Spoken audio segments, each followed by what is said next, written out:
Hello friends, welcome to our channel. Today நம்ம சேனல்ல காகிதே millet பற்றி பார்க்க போறோம். இது நமக்கு TNPSC நியூ சிலபஸ்ல பொது தமிழ்ல இயல் 7ல காகிதே மில்லட் கேட்டிருக்காங்க. இவரை பற்றின செய்தி 7th நியூ புக் 3rd டேர்ம்ல பேஜ் நம்பர் 51ல கண்ணியமிகு தலைவர் எனும் தலைப்பின் கீழ் ஒரு இயல் கொடுத்திருக்காங்க. வாங்க பார்க்கலாம். மக்களுக்கு வழிகாட்டிய தலைவர்கள் பலர். அவங்கள ஒவ்வொருத்தருக்குமே தமக்கே உரிய ஒரு தனித்தன்மையான பண்புகளால் முத்திரை பதித்துள்ளனர். எளிமை, நேர்மை, உழைப்பு, பொறுமை, நாட்டுப்பற்று முதலிய பண்புகளை ஒருங்கே கொண்டு சிறந்து விளங்கிய தலைவர் ஒருவர் கண்ணியமிகு என்னும் அடைமொழியால் அழைக்கப்படுகிறார். இது ரொம்ப இம்பார்ட்டன்ட். கண்ணியமிகு என்னும் அடைமொழியால் அழைக்கப்படும் தலைவர் யார் அப்படின்னா காகிதே மில்லட். அந்த தலைவரை பற்றி நாம இங்க பார்க்கலாம். நாடு முழுவதும் இப்போ விடுதலை போராட்டம் நடந்து கொண்டு இருக்கின்றது. அப்ப தங்களை முழுமையாக மக்கள் ஈடுபடுத்தி கொண்டிருந்த காலம்தான் அந்த காலம். காந்தியடிகள் அப்பொழுது ஒத்துழையாமை இயக்கத்தை அறிவித்திருக்காரு. அதுல இளைஞர்கள் எல்லோரும் திரளாக கலந்து கொள்ள வேண்டும் அப்படின்ற ஒரு வேண்டுகோளும் விடுத்தார்.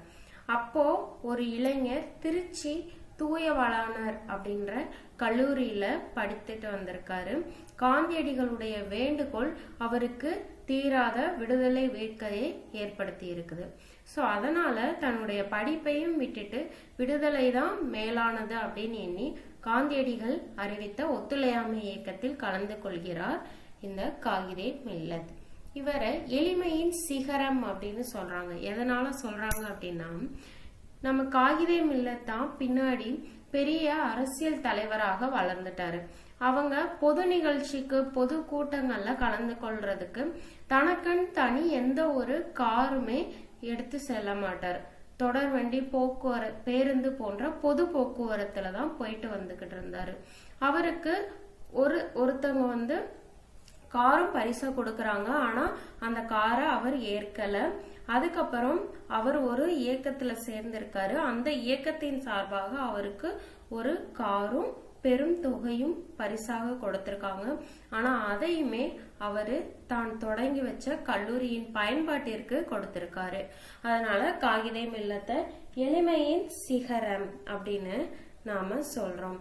ஆடம்பரமற்ற திருமணம். இவரு அவருடைய பையனுக்கு திருமணம் செய்ய முடிவு செஞ்சிருக்காரு.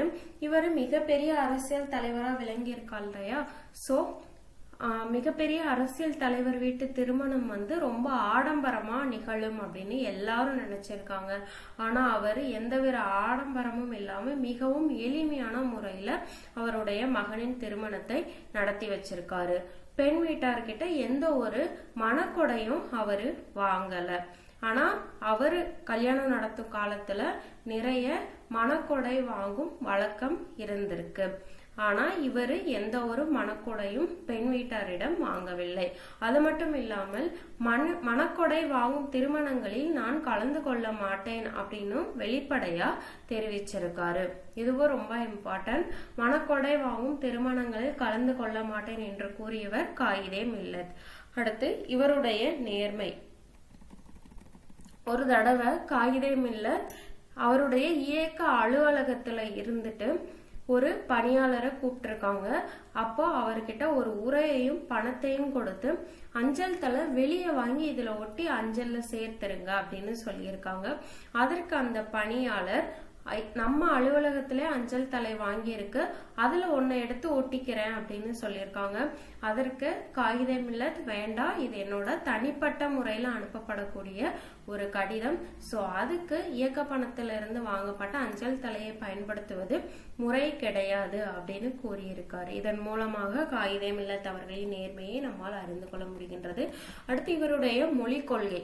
இந்தியா விடுதலை அடைந்த பிறகு நாட்டுல ஆட்சி மொழி தேர்வு செய்யறது தொடர்பான ஒரு கூட்டம் நாடாளுமன்றத்துல நடைபெற்றிருக்கு.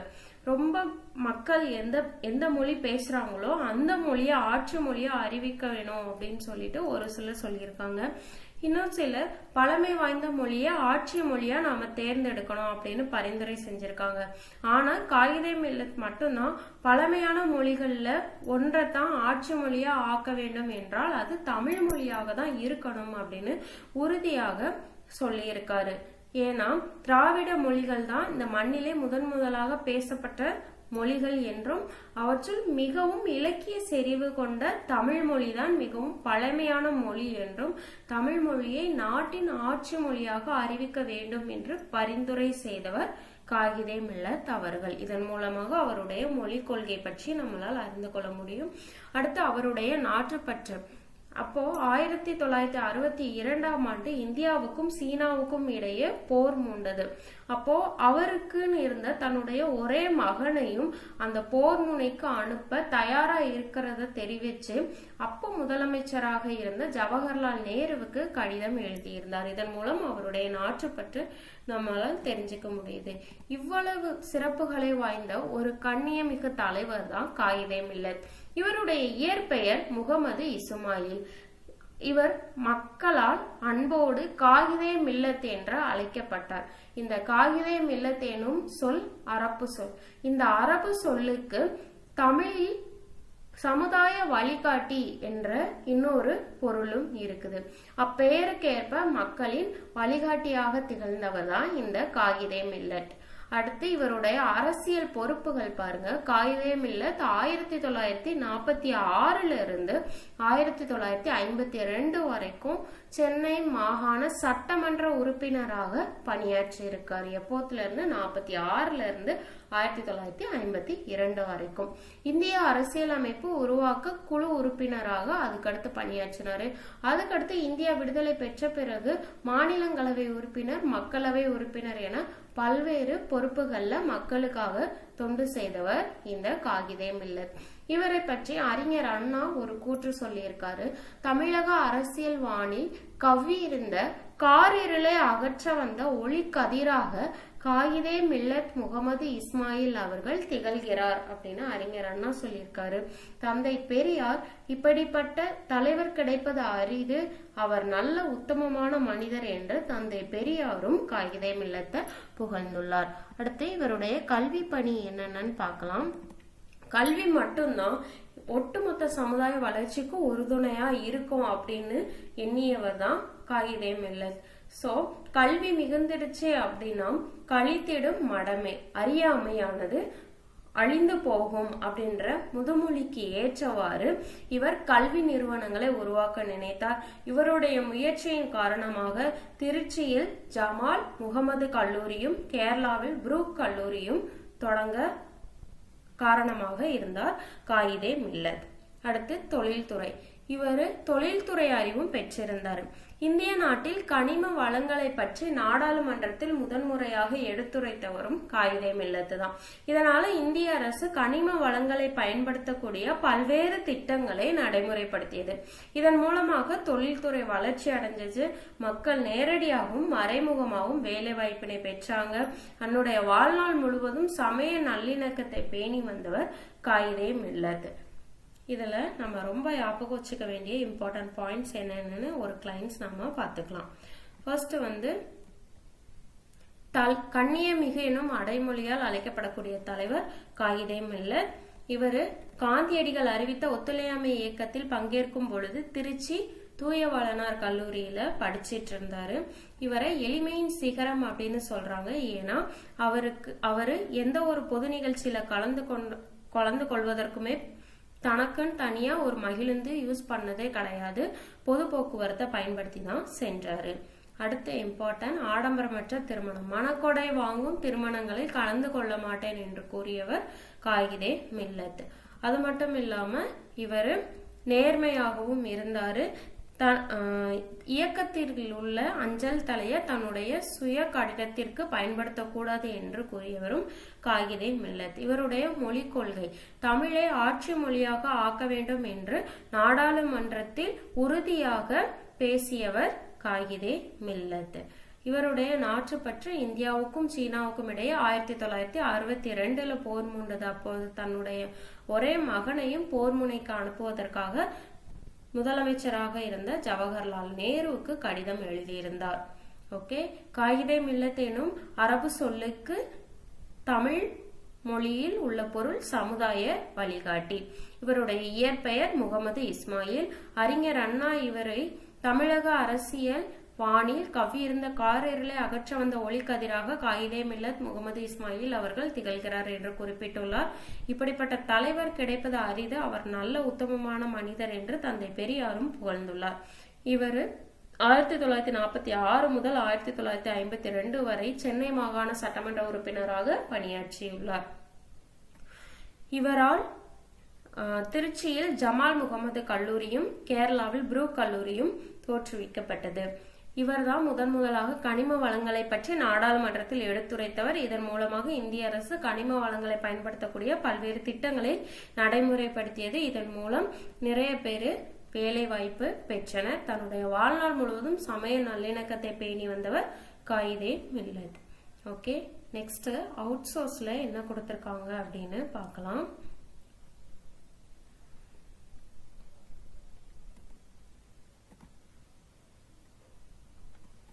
காயிதே மில்லத் இவருடைய பெயர், முழு பெயர் காயிதே மில்லத் முகமது இஸ்மாயில் சாஹிப். இவருடைய பிறப்பு ஜூன் 5, 1893 திருநெல்வேலிப்பேட்டையில பிறந்தார். இவருடைய இறப்பு மே 4, 1972 சென்னையில இறக்குறாரு. இவருடைய பெற்றோர் மியாகான் ராவுத்தர். முக்கியமான குறிப்புகள் பாருங்க. இந்தியாவில் முஸ்லிம் மக்களுக்காக 1906 நவாப் சலீம் முல்லாகான் அகில இந்திய முஸ்லிம் லீக் கட்சியை ஆரம்பித்தார் காயிதே மில்லத். அவருக்கு அடுத்து முகமது அலி சின்னா அதை தொடர்ந்து நடத்தி வந்தாரு. சின்னாவும் இந்திய பிரிவினைக்கும் முஸ்லிம் லீக்கின் பெரும் தலைவர்களுள் ஒன்றாக இருந்தவர். இவருடைய உதவியும் அளப்பரியது.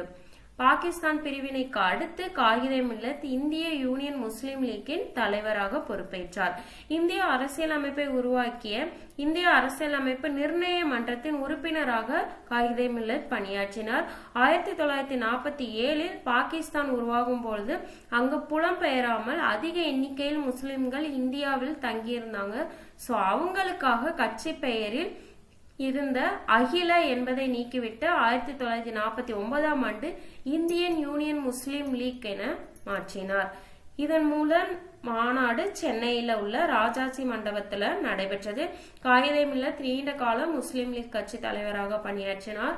இந்திய அரசியல் 1945 தமிழ்நாடு முஸ்லிம் லீக் கட்சியின் தலைவராக பணியாற்றினார். 1948 இந்திய யூனியன் முஸ்லிம் லீக் தலைவராக தேர்ந்தெடுக்கப்பட்டார் காயிதே மில்லத். 1946 முதல் 52 வரை பழைய சென்னை மாகாண சட்டசபை உறுப்பினராகவும் எதிர்கட்சி தலைவராகவும் பணியாற்றினார் காயிதே மில்லத். 1952 முதல் 1958 வரை டெல்லி மேல் சபை உறுப்பினராக பதவியேற்றார். 1962, 1967, 1971 தேர்தலில் கேரளா மஞ்சேரி மக்களவை தொகுதியில போட்டியிட்டு நாடாளுமன்றத்திற்கு சென்றார். 1967 நடைபெற்ற சென்னை மாநில சட்டமன்ற தேர்தலில் திராவிட முன்னேற்ற கழகம் ஆட்சியை கைப்பற்ற முக்கிய பங்காற்றியவர் இந்த காயிதே மில்லத். காயிதே மில்லத்தின் மறைவுக்கு அடுத்து தமிழக அரசு நாகப்பட்டினம் மாவட்டத்திற்கு காயிதே மில்லத் நாகப்பட்டினம் மாவட்டம் என்று பெயர் சூட்டியது. 1996 அரசு போக்குவரத்து கழகங்கள் மாவட்டங்களில் இருந்து தலைவர்கள் பெயர்கள் நீக்கப்பட்டதுக்கு பிறகு அதன் பெயர் நாகப்பட்டினம் மாவட்டம் என்று மாற்றப்பட்டது. எப்போ வச்சிருந்தாங்க? 1996 இந்த காயிதே மில்லத் அப்படின்ற பெயர் நீக்கப்பட்டு நாகப்பட்டினம் மாவட்டம் என்று பெயர் பெற்றது. 2003 அவருடைய நினைவாக தமிழக அரசு ஒரு மணிமண்டபத்தை கட்டியுள்ளது. இப்போ புக் பேக் கொஸ்டின்ஸ் எல்லாம் பார்த்துடலாம். தமிழக அரசியல் வானில் கவ்வி இருந்த காரிருளை அகற்ற வந்த ஒளி கதிராக காயிதே மில்லத் திகழ்கிறார் என்று கூறியவர் அறிஞர் அண்ணா. காயிதே மில்லத் ஒரு உத்தமமான மனிதர் என்று கூறியவர் தந்தை பெரியார். காயிதே மில்லத் அவர்கள் எப்போது சென்னை மாகாண சட்டமன்ற உறுப்பினராக இருந்து சிறப்பாக பணியாற்றினா 1946 இருந்து 1952 வரைக்கும். இப்படிப்பட்ட தலைவர் கிடைப்பது அரியது என்று தந்தை பெரியாரால் பாராட்டப்பட்டவர் காயிதே மில்லத் முகமது இஸ்மாயில். காயிதே மில்லத் பற்றிய கூற்றுகளில் பொருந்தாதது எது? கூற்று 1, மிகச்சிறந்த தொழில்துறை அறிவு பெற்றிருந்தார். இது சரி. தன் வாழ்நாள் முழுவதும் சமய பரப்புரைக்காக அர்ப்பணித்தார். இது தவறு. சோ 1 மட்டும் சரி. சாரி, பொருந்தாதது கேட்டிருக்காங்க. அப்போ 2 மட்டும்தான் சரி. இங்க தவறா கொடுத்திருக்காங்க. ஓகே, நெக்ஸ்ட் பாருங்க. கூற்று, இந்திய அரசு கனிம வளங்களை பயன்படுத்தும் பல்வேறு திட்டங்களை நடைமுகப்படுத்தியது. காரணம், இந்திய நாட்டின் கனிம வளங்களை பற்றி நாடாளுமன்றத்தை எடுத்துரைத்தவர் காயிதே மில்லத். இது கூற்றும் சரி, காரணமும் சரி. காரணம் கூற்றுக்கான சரியான விளக்கமாக திகழ்கின்றது. 7th கொஸ்டின், காயிதே மில்லத்திற்கு பொருந்தாத ஒன்று சட்ட மேலவை உறுப்பினர். ஏன்னா அவரு மக்களவை உறுப்பினரா பணியாற்றியிருந்தாரு, மாநிலங்களவை உறுப்பினரா பணியாற்றியிருந்தாரு, சட்டமன்ற உறுப்பினராகவும் பணியாற்றியிருந்தாரு. சட்ட மேலவை உறுப்பினராக அவர் பணியாற்றவில்லை. காயிதே மில்லத்தின் இயற்பெயர் முகமது இஸ்மாயில். காயிதே மில்லத் என்பது எம்மொழி சொல், அரபு மொழி சொல். காயிதே மில்லத் எனும் சொல்லின் பொருள் சமுதாய வழிகாட்டி. இந்திய சீன போர் எப்போது நடைபெற்றது? 1962ஆம் ஆண்டு. இந்திய சீன போரின் போது இந்திய நாட்டின் முதன்மை அமைச்சராக இருந்தவர் ஜவஹர்லால் நேரு. இந்திய சீன போர் முனைக்கு தனது ஒரே மகனை அனுப்ப ஆயத்தமாக இருப்பதாக தெரிவித்த அப்போதைய இந்திய முதன்மை அமைச்சராக ஜவஹர்லால் நேரு அவர்களுக்கு கடிதம் எழுதியவர் காயிதே மில்லத். காயிதே மில்லத் டேஷ் பண்பிற்கு உதாரணமாக திகழ்ந்தார்? எளிமை பண்பிற்கு.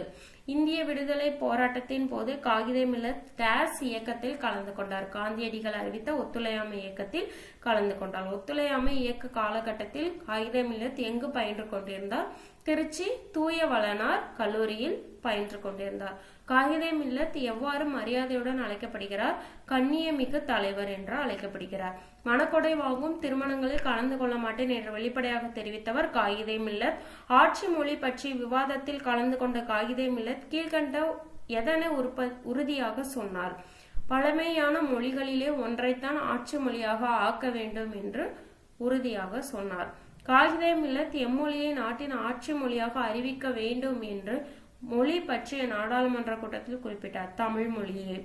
இந்த மண்ணிலே முதலாக பேசப்பட்ட மொழிகள் எது என்று காயிதே மில்லத் குறிப்பிட்டார்? திராவிட மொழிகள் தான் முதலாக பேசப்பட்ட மொழிகள். மிகவும் இலக்கிய செறிவு கொண்ட மொழி என்று காயிதே மில்லத் எம்மொழியை குறிப்பிட்டுள்ளார்? தமிழ் மொழி. புரூக் கல்லூரியை எங்கு தொடங்க காயிதே மில்லத் காரணமாக இருந்தார்? கேரளா. ஜமால் முகமது கல்லூரியை எங்கு தொடங்க காயிதே மில்லத் காரணமாக இருந்தார்? திருச்சி. கூற்றுகளை ஆராய்க. தமிழக அரசியல் வானில் கவ்வியிருந்த காரிருளை அகற்ற வந்த ஒளி கதிராக காயிதே மில்லத் முகமது இஸ்மாயில் அவர்கள் திகழ்கிறார். இதை கூறியவர் அறிஞர் அண்ணா. இங்க தவறா கொடுத்திருக்காங்க. அடுத்து, இப்படிப்பட்ட தலைவர் கிடைப்பது அரிது, இவர் நல்ல உத்தமமான மனிதர். இதை கூறியவர் தந்தை பெரியார். சோ 2மே தவறு. தமிழக அரசியல் வானில் கவ்வியிருந்த காரிருளை அகற்ற வந்த ஒளிக்கதிராக காயிதே மில்லத் முகமது இஸ்மாயில் அவர்கள் திகழ்கிறார் என்று கூறியவர் அறிஞர் அண்ணா. இப்படிப்பட்ட தலைவர் கிடைப்பது அரிது, அவர் நல்ல உத்தமமான மனிதர் என்று கூறியவர் தந்தை பெரியார். காயிதே மில்லத் ஜமால் முகமது கல்லூரியை உருவாக்கிய இடம் திருச்சி. கல்வியை விட நாட்டின் விடுதலையே மேலானது என்று எண்ணி ஒத்துழையாமை இயக்கத்தில் கலந்து கொண்டவர் காயிதே மில்லத். ஆட்சி மொழியை தேர்வு செய்யும் கூட்டத்தில் காயிதே மில்லத் பழமையான மொழிகளில் ஒன்றைத்தான் ஆட்சி மொழியாக்க வேண்டும் என்றால் அது தமிழ் மொழி என்றுதான் உறுதியாக சொல்வேன் என்று கூறியவர் காயிதே மில்லத். மண்ணிலே முதலாக பேசப்பட்ட மொழி திராவிட மொழிகள் தான். அவற்றுள் இலக்கிய செறிவு கொண்ட தமிழ் மொழிதான் மிக பழமையான மொழி. அதனைத்தான் நாட்டின் ஆட்சி மொழியாக அறிவிக்க வேண்டும் என்று குறிப்பிட்டவர் காயிதே மில்லத். காயிதே மில்லத் எனும் அரபு சொல்லுக்கு சமுதாய வழிகாட்டி என்று பொருள். கண்ணியமிகு என்னும் அடைமொழியால் சிறப்பிக்கப்படும் தலைவர் காயிதே மில்லத். காயிதே மில்லத் டேஸ் பண்பிற்கு உதாரணமாக திகழ்ந்தால் எளிமை பண்பிற்கு. காயிதே மில்லத்தின் இயற்பெயர் முகமது இஸ்மாயில். விடுதலை போராட்டத்தின் போது காயிதே மில்லத் எந்த இயக்கத்தில் கலந்து கொண்டால்? ஒத்துழையாமை இயக்கம். மணக்கொடை வாங்கும் திருமணங்களில் கலந்து கொள்ள மாட்டேன் என்று வெளிப்படையாக கூறியவர் காயிதே மில்லத். காயிதே மில்லத் தமிழ் மொழியை ஆட்சி மொழியாக்க வேண்டும் என்று பேசிய இடம் நாடாளுமன்றம். இந்தியாவும் சீனாவுக்கும் போர் மூண்ட ஆண்டு 1962. இதோட காயிதே மில்லத் பற்றிய செய்திகள் முடிவடைது. நெக்ஸ்ட் டாபிக் நம்ம நெக்ஸ்ட் வீடியோல பார்க்கலாம். வீடியோ பிடிச்சிருந்தா சப்ஸ்கிரைப் பண்ணுங்க, லைக் பண்ணுங்க, ஷேர் பண்ணுங்க. தேங்க்யூ.